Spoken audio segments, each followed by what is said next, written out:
નમસ્કાર ખેડૂત મિત્રો, આપણે ઉનાળુ મરચીનું વાવેતર કર્યું છે. VNR 38 નંબર અને નામધારી 1701 17 નામધારી મરસડી છે અને VNR 38 નંબર ગોલર છે.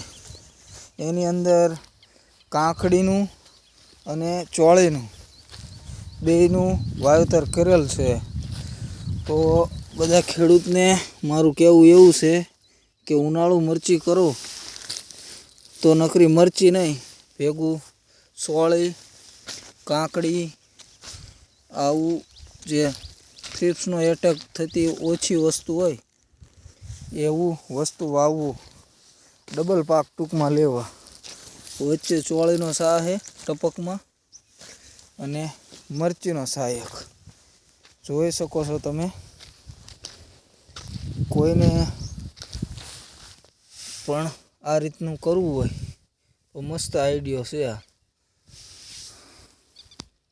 મરચડી અને ગોલર મરચું બેય છે.